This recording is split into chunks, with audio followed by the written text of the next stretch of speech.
हे कर हलियाव सजन मुझे साह जा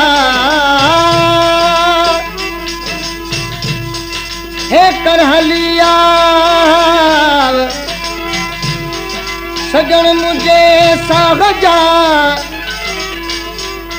तो बने मीर वजूद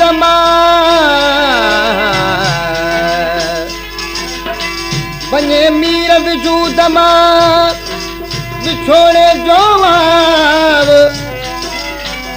गाहूं बुद्धि दर्द जूं गाहूं बुद्धि दर्द जूं निर्मल कजन भाव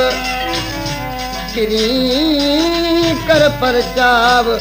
लहन सूर संधा कयो एक फेरो अच प्यारा एक फेरो अच प्यारा एक फेरो अच प्यारा एक फेरो अच प्यारा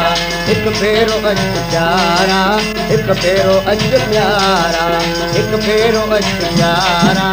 एक फेरो अच प्यारा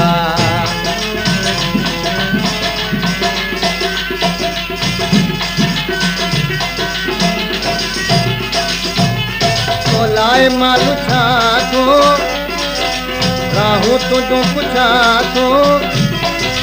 तोखे न जे ॾिसां थो तड़पा थो ऐं चला थो दिल खे करार नाहे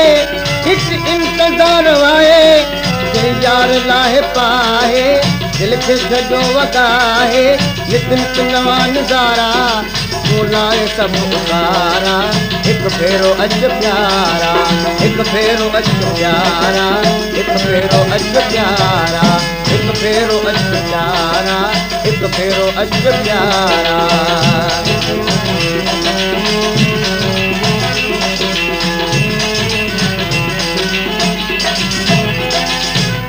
पूरन सा दिल की घायल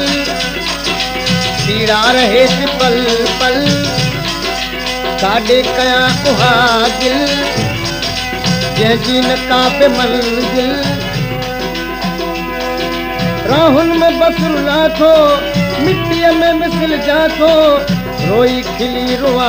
थो जग में इएं थिया थो कर कुर्ब कुर्ब वारा दिल पर मुंहिंजा दिलारा हिकु फेरो अच प्यारा हिकु फेरो अच प्यारा हिकु फेरो अच प्यारा हिकु फेरो अच प्यारा हिकु फेरो अच प्यारा